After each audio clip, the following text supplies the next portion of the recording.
Hey everybody, it's Mickey here, Mr. India again. G-Wagon, not really touched it in a week, it's just been parked there. However, we're not doing anything to the G-Wagon today. We are going to be working on the Golf GTI, the MK6 Golf GTI. The last time we actually did some work on this car, if you remember, we installed the Apple CarPlay inside. Just to remind you, then you can see it, it's just inside. On the center dash, we put a new Apple CarPlay in. But today, we're doing another upgrade, and it's quite a simple one that I think you guys can do, and we're going to take you through it. So we're going to actually be changing the rear tail lights, and what we got is these old standard Golf GTI tail lights, and we're going to be changing them for these new ones which are LED. I'm not going to take the, they've got the sequential LED indicators. That's the inner part, that's the outer part. And if you look on the GTI, we've got the inner part and the outer part. So say hello, Manoj. Hey. So Manoj is going to be installing it, and we're going to sort of watch him install it. Yeah. So let's get on with it.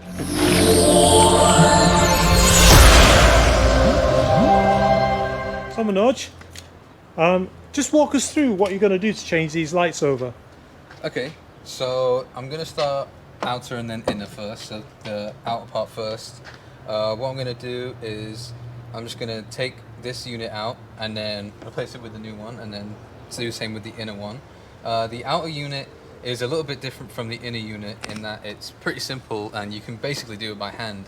There's one screw at the back and then one plug for the wiring harness. You simply undo the screw, unplug the wiring harness, take this old unit out, put the new one in, which has a separate power bank, which we'll have to find a location for. Put it all through again, plug it in, re-secure it, and then that's the outer light done. The inner light, there's a panel on behind this one, and there's two 8mm nuts that hold this in place. We take those out, unplug another wiring harness, and then same deal, put the new one back in, plug it in, find another place for the other power bank. And these are the power banks over here. These ones here. Yep. Okay. To supply for the new lights, because this car was not made for those. So it's got a lower voltage supply than 12 volts. I get it. Okay. Yeah. All right. So should we get on with it? Yeah, let's go. So it's pretty simple. The screw for this light is just behind this canvas carpet, whatever you want to call it. So we'll just have to pull it back, and there it is. So we'll undo that just by hand. It's really that easy. Simple hand screw. Yep, just taking that out. And then the wiring harness we've unplugged. So now it's just simple as pulling it out. Well, that was easy. Yeah. Where's that screw going to? So it goes right into here. Okay. And this is where the wiring harness used to plug into, but we'll plug into on the new one. Okay. So let's go ahead and install the new one. Let's grab it from over here. So we've got a couple more wires this time, as you can see. So these two are for the new power bank, and I've just marked them so I know which port they go into.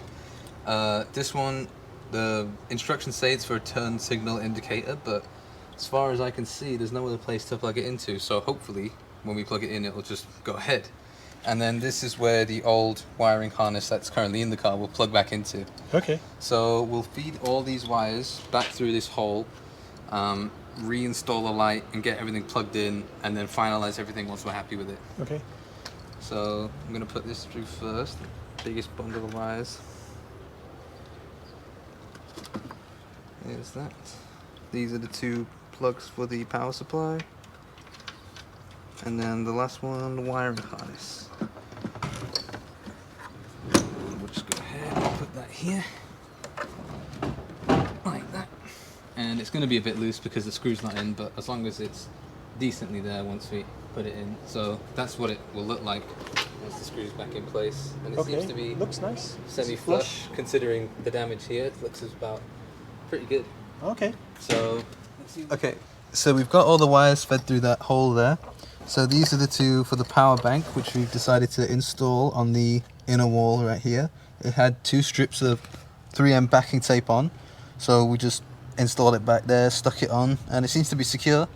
So once we're all happy with that, we'll go ahead and plug these back into the power bank, and then this original wire harness will just feed into here.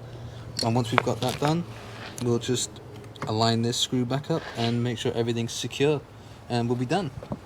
So let's see, I did make some marks on here with a Sharpie, and I hope I can find them again. So that's number 1. And this one is also number 1. So we'll go ahead and plug this back in. And then there was only 2, so by deduction, these ones go back in. Other way around. Oh no, it was the way around.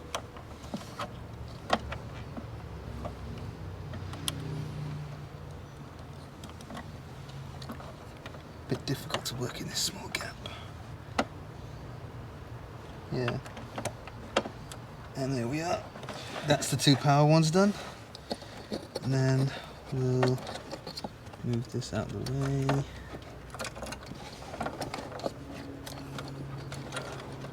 And then here we have the original wire and the new one, or the new port. So we plug this back in, like so, in theory. There we go.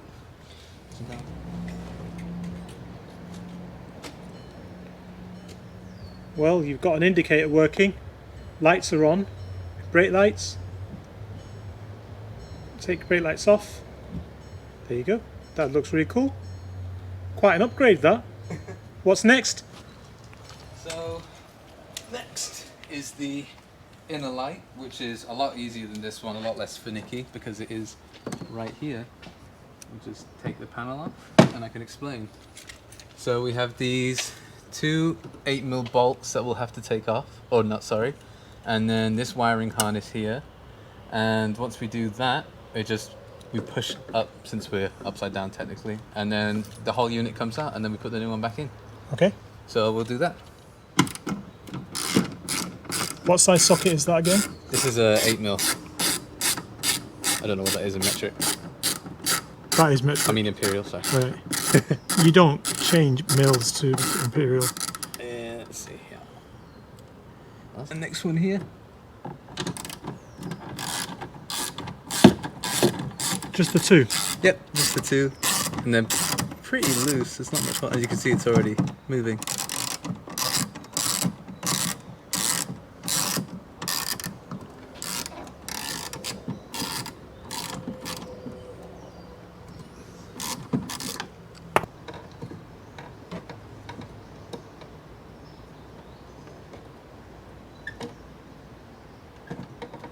There we go. And push up. There it is. So if we pull the lid down, what does it look like without the engine in? Oh, there we go. So it's out. So we just need to, you're going to clean that as well? Yeah. So, same principle as before. Which way have I got this round? There we go.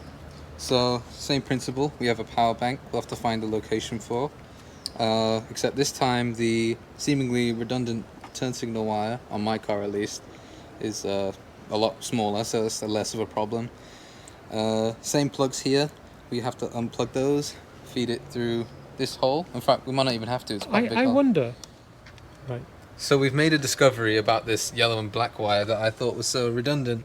So it turns out it's actually to plug into this end here for the smaller light, because the indicators are working on, this bigger part of the light, but it wasn't continuing onto this part. And we realized that it's because it's supposed to plug into this part. So we've had to wire it up all along through here, and you can just about see it come up through there, all the way through here, out the top, wrapped it around this other wiring harness, and brought it all the way here, where the light will just drop in place, and we'll connect the ends up like that. Okay, but we had to take all this trim off, yeah? Yeah, we had to get access to this part right here, and also this section we've had to take the trim off, as you can see down here. Okay. This part was from this section of the Trunk boot, yeah, and then this top section sort of went along here as well. and just so we could get access to these 2 points so we don't have exposed wires everywhere. Okay. So now we'll just pop this in place and connect this all up, and hopefully when we turn the indicators on, it should all be one continuous yellow streak across both the lights. Okay. Let's see here. Drop the power pack through. There's that yellow light. I'll line up those holes for the 2 8mm. There we go. So here it is. These are the 2 wires that go in place. Like so. Other way around maybe. Yep. There we are. And then plug this in, which is the original harness to the new light switch.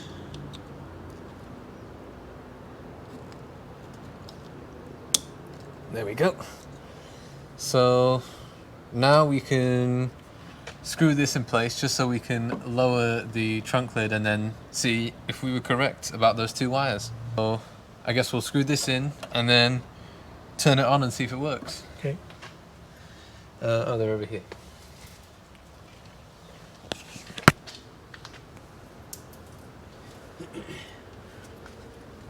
Okay. It's a lot easier now the trim's out of the way. Before I was having to shimmy my way through gaps and everything. Oops.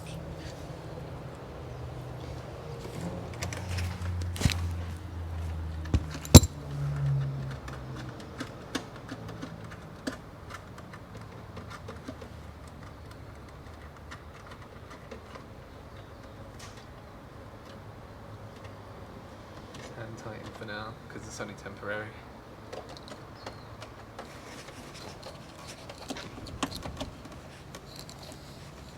Okay, that's not going to fall off. So, I think we can lower this. Just put this.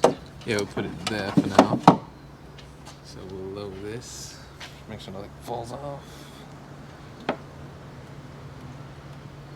Okay, actually it does have to be close for it to work. Cool. So there we go. And moment of truth.